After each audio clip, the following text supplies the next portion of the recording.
Hello, everyone, and thank you for joining the post-election economic update hosted by Financial Resources Group. I'm Rob Matricardi with Financial Resources Group, and it's an honor for me to facilitate this session with a very familiar face, Dr. Jeffrey Roach, who is Chief Economist at LPL. He is a PhD economist with a background in capital markets, global macroeconomic research, portfolio management, and an all-around great guy. The format today will include some questions from our institutional and independent advisors. And to start it off, has anything changed in the last 10 seconds with this market or this election? Yeah, no, that's a great question. Good to be here with the group. Glad to join in and talk what's happening. And we did actually, just before the camera went live, we were joking, all right, we better check, did anything happen or blow up in the last couple minutes, because that really is the case. Yeah. So there are certain things that we knew going to bed last night. Some things, changed overnight, and okay, we had more information, when we woke up. But really, as of now, there's still so many things hanging in the balance. Yeah. No, that's amazing. Any takeaways that you have?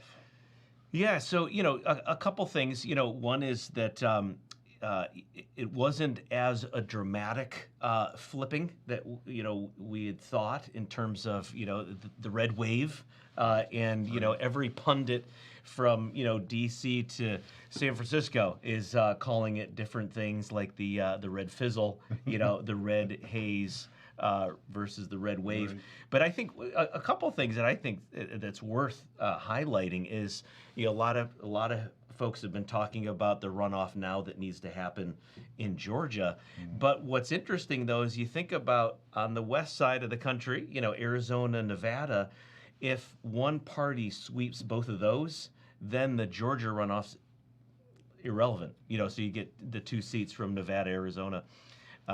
So there's a lot going on. I think the takeaway for me is I think what we can say is gridlock is good.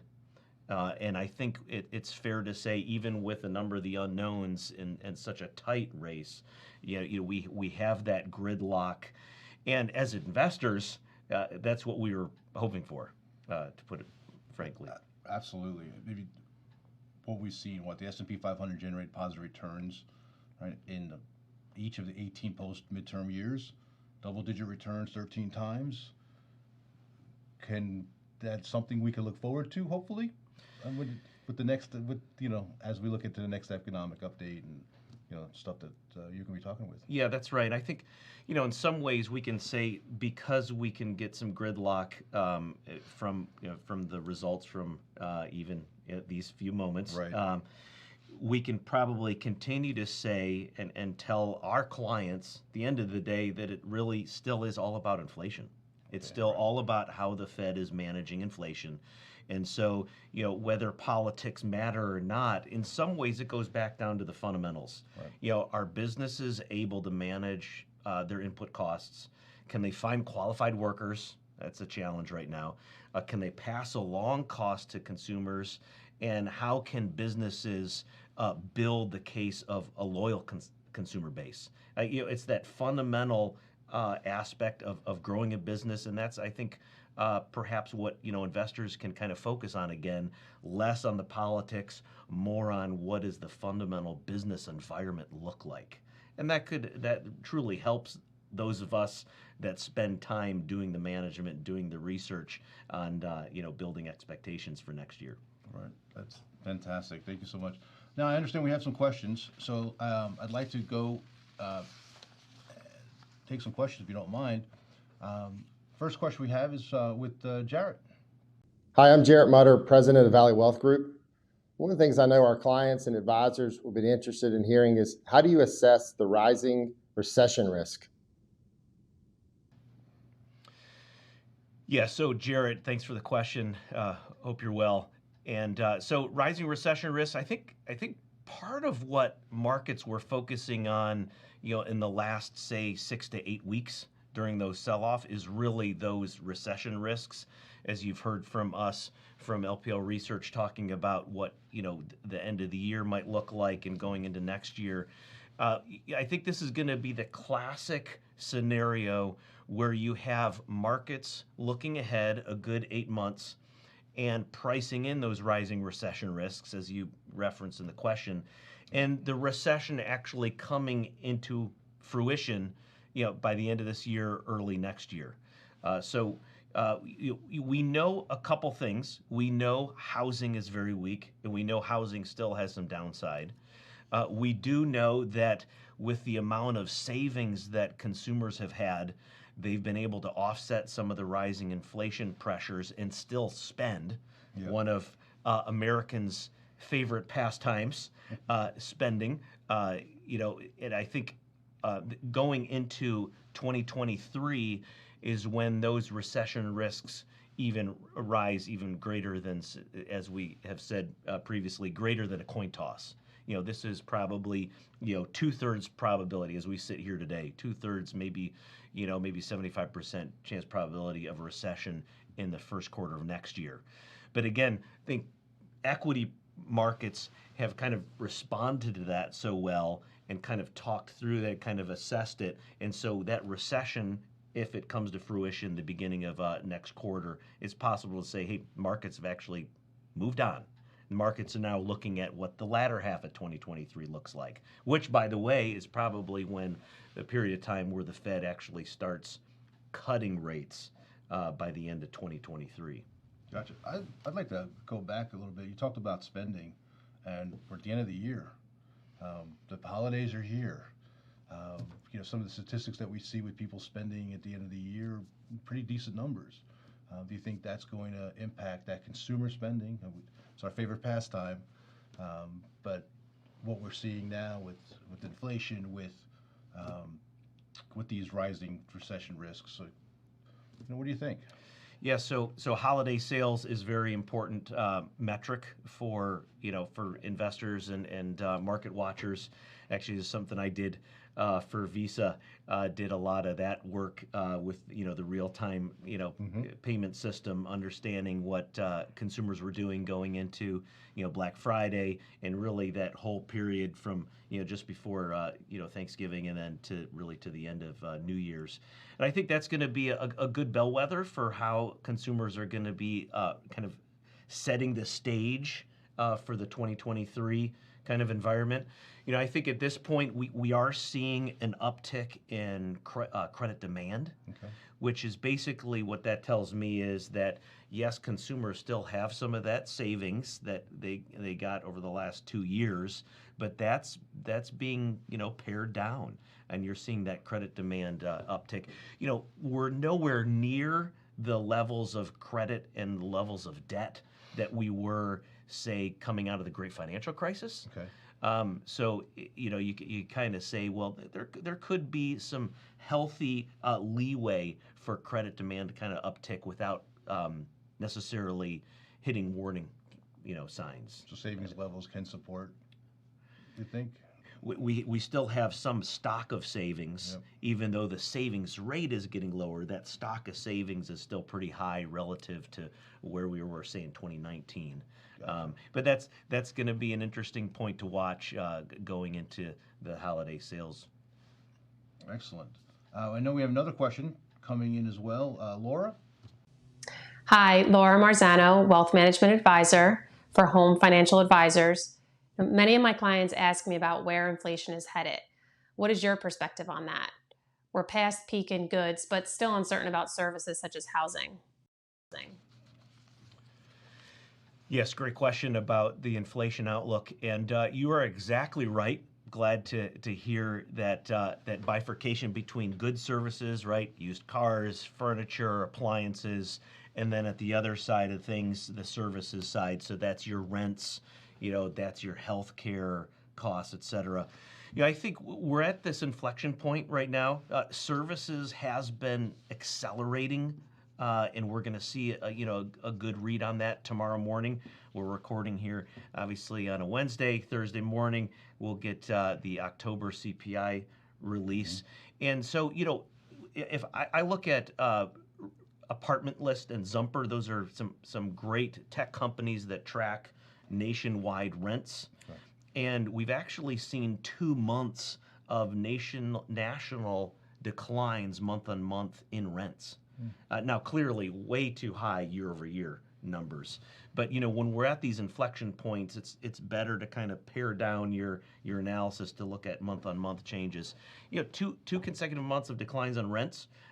Perhaps that's starting to ease yet, but at this point, services in general probably still has a little bit of that elevated level. We're not kind of seeing that that rollover quite yet, and perhaps tomorrow is going to be at least the start of something that might be a little more positive. I will say this in terms of something that's concrete and in terms of should help investors.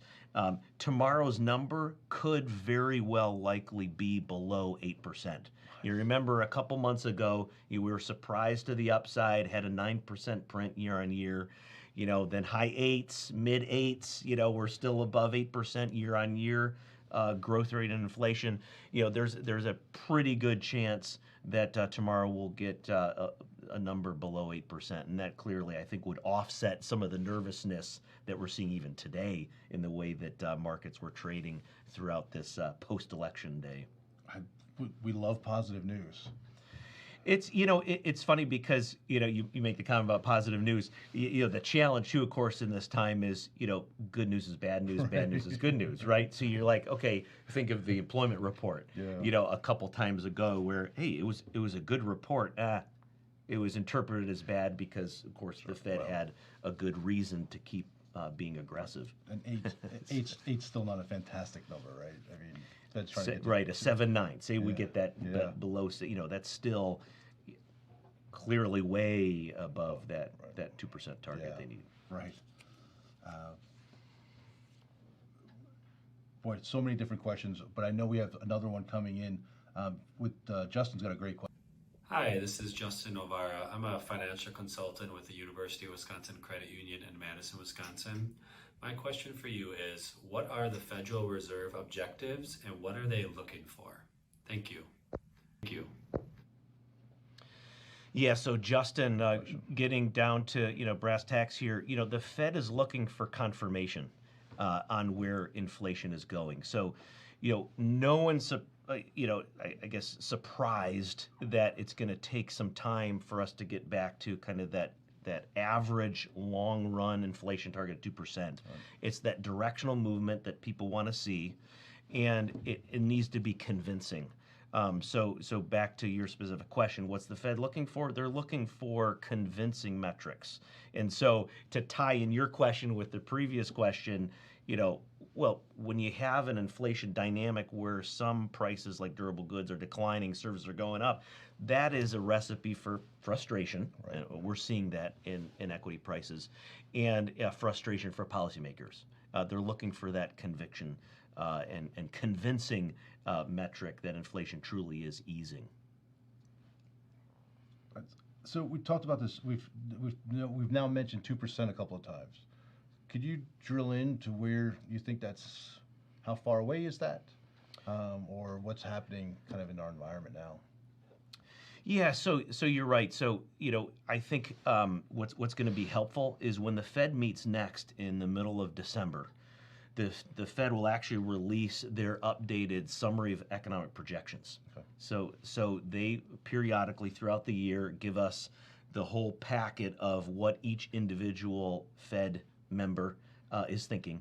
That's the infamous dot plot. That's where the dot plot comes from, this summary of economic projections. And you think that inflation could be in the twos, maybe by the beginning of 2024. So it might be another year where we're seeing something a little bit above that average long-run inflation target. By the way, a little bit of a rabbit trail, but not too much. Ask.research, by the way, is a great way to get to the research team. Ask.research at lplfinancial.com. But some advisors recently through that channel were talking to us, asking us about what does it mean as the Fed has moved to an average inflation rate around 2%. And one of my responses to these advisors was basically explaining, there is going to be periods of time where it's above 2%, sometimes it's going to be below 2%. Right. And they want that long run average. And I think that is there a way to build the excuse, if you will, or the rule, or a legitimate reason for them to actually start pivoting from, hey, all these aggressive rate hikes, to let's watch and see how this is going to flow through the economy. And then the reason why the market's pricing in Fed cutting the latter half of 2023, even though inflation might still be above a 2% target, is because it's all about a long-run average 2%. It's okay as long as the direction is in the right way. That's what's going to make everybody happy, investors and policymakers. Gotcha. And thank you so much. We do have another question as well. I want to make sure we hit everyone's questions. Joe and Jared. Hi, Jeffrey. Joe Randall with Advanced Investments out in Ottawa, Kansas. I'm here with my business partner, Jared Sterling. Hi, Jeffrey. The Treasury market has had liquidity issues lately, and the Fed continues to raise interest rates. How do you correlate the rise in interest rates with the recent gains in the stock market? Yeah. So hey, Joe and Jared, thanks for the question. Good to see you. So, yeah, I think the question ultimately goes down to what is the larger or stronger force, right? So you have kind of these competing forces. If you think of your high school physics or something, learning about the competing forces, which is going to win out. So in a very general, basic way, you might say, okay, rising rates, well, that's going to the cost of borrowing and discount rates for future cash flows, et cetera. That basic kind of story. Rising rates more challenging for equity prices. I think in this environment, it really is all about a focus on the inflation story, clearly.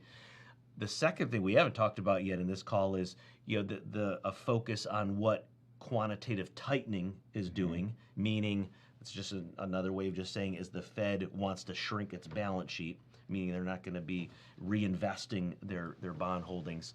And at the same time, what we have talked about already in this call, and that is how equities are pricing in the depth and duration of a potential recession, and then moving on. So I think that's the key. I think it's helpful to talk to clients about that.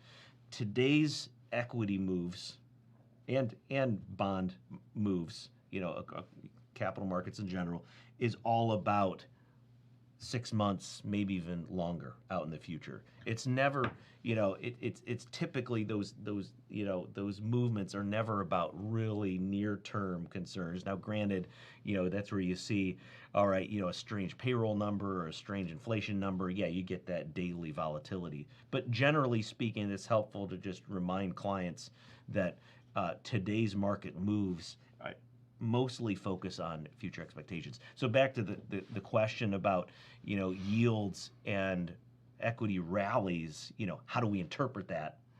I think it's fair to say that the interpretation is we're kind of working through that depth of the recession, the duration of it, and our view is, I think it's been clear in some of our writings off of the LPL research site, that is, this is very different than going into a great financial crisis. We don't have a Lehman scenario. At least we're watching for the risk of a Lehman scenario. I mean, that's what we're paid to do, be nervous about something, right? We're supposed to be that way, nervous about something. But the point is that this environment is very different than the fundamental cracks, if you will, what was happening in 2006 and 7 and 08. So because of that, our base case is, the recession, okay, it's not going to be as deep, and it's not going to be as long and pronounced as the 08 kind of scenario. Gotcha. As a financial planner, we always say we're planning for the worst and expecting the best. So when I think about that, you had used a term in one of your other writings about skating down a hill, a manageable hill. It's when you're on a skateboard, you want to make sure you're kind of going down a manageable hill. I remember when I used to ski, we used to say, don't get ahead of your skis. Are we on a manageable hill? Right, right. That's a good question. It's reminiscent of my moments where I crashed into people in the ski line because I'm coming in too hot. In my We've all done early that. young days. So I love that analogy because it's getting into that ski season. So I'm ready to go out west pretty soon here. I think it's the risk. Risk in some ways, risk is good, right? Volatility can be healthy. I was talking to some clients just last week about the concept of pruning. We're pruning. I prune my crepe myrtles. Here in the southeast. Does it? Is it hurting? Well, to put that kind of feeling out there, yeah. But pruning is a necessary benefit in the long run. So the reference about skating, or skiing down the hill, is the hill manageable? Right. Yeah, you manage that risk. I think that's the whole point as financial advisors. There's this allocation that needs to manage the unknown shock that could happen. Right. But at this point, I think again we try to look to history. History doesn't repeat itself. It often rhymes, as we like to say. And so, when you think about, planning for the upcoming recession, think compare and contrast it with previous recessions. And I think that's kind of the best we can do, right? Well, that's like we're saying, we don't know the future, but we can at least plan and plan for it. We'll talk about the impacts from a strong U.S. dollar. Import prices declining as home currencies appreciate. What are we seeing for the U.S. dollar? Yeah, the strong dollar has been a big story, recently, and I think a lot of that can be boiled down to interest rate differentials. So you have a Fed being very aggressive, real rates rising pretty quickly, and that's compared to negative real rates in Japan, Right. Still very low rates, particularly in other developed economies, Europe, for example. And so now we're starting to see the Bank of England and the European Central Bank kind of catch up, if you will. But the Fed has kind of front run all of this global tightening, and the Fed has been the one and only that has kind of led the pack. And I think because of that, yields are much higher here, and it's really kind of that basic story of, well, where are interest rate differentials? Are they widening? Yes, they are. Okay, that's going to be bullish for that dollar. And so I think that's kind of the key. From a domestic standpoint, I think perhaps, yes, it helps eases some of the inflation pressures, particularly import prices, as that strong dollar is maintained. Certainly hurts some aspects of emerging markets. So that's where, in general, you can kind of think about, this is why we would favor U.S. over internationals right now, because of that interest rate differential. But I think that explains a fair amount. As well, if you want to add one more building block too, is you say, okay, typically in times of stress, when people are looking for a safe haven, it's dollar-denominated assets. And so that bids up, the strength of the U.S. dollar. That's fantastic. I appreciate that. I think one of the other things we've talked about, especially with this election, and what we're seeing is the U.S. policy interacting with the rest of the world. Like, continue on now that we've talked about the strong U.S. dollar. With changes in the U.K., Germany, we're seeing some of these pieces. Now we're seeing our midterm elections and how we're going to be interacting. What are your thoughts? Yeah, I think in terms of we are in a globally interconnected environment, right? So as international economies weaken more or faster relative to the U.S., I think that that clearly impacts those sectors of the economy that are more driven by export demand. So I think going back to gridlock is good, as we talked at the top of this webinar. I think the benefit of gridlock is that we can kind of see the landscape where fiscal policy doesn't kind of go off the rail as monetary policy is tightening, right? So, and that was the classic point with Truss, the Trussonomics, as we were talking about, the previous prime minister who didn't last very long, right, in the UK. So you had this inflationary problem, like we do here in this country. You have a central bank over there, like our central bank, at least thinking about tightening. And then you had, oh, wait, you want to provide stimulus. We're like, well, wait, that doesn't match with what's happening. You have a fiscal stimulus. At the same time, you have monetary tightening. And that really provided a lot of uncertainty for the markets. And so, in essence, you could say, okay, here with gridlock, perhaps there's less of a risk that you'll have fiscal policy go off the rails. And that's why I think it's fair to say that in an environment like this, historically, when you have a Democrat White House, you have some balance on kind of Democratic policies from a Republican House. In essence, that's going to protect the markets from something that might go haywire and cause even more uncertainty and volatility in this situation. So to kind of bring it back to post-midterm kind of election results and what we're seeing now, and we're constantly the updates that are happening. If this gridlock now is going to occur, good markets, international impact, anything that we should be looking for, kind of keeping our eye on. When I think of all this thing, I think this is great. We're going to the end of the year. Maybe I'm hearing good news. Right. What else? Well, I think as I said earlier, we at LPL Research are, we exist to get worried about something. What should we be worried about? What's keeping you up? Yeah, and it is the potential is there a Lehman event lurking? Okay. At this point, that's not our base case, but I think that's something that we're looking for. And so your specific question is, hey, what should come next, right? We're past midterms, and now we're maybe we got one more Fed hike in December. Will we likely see a lower hike?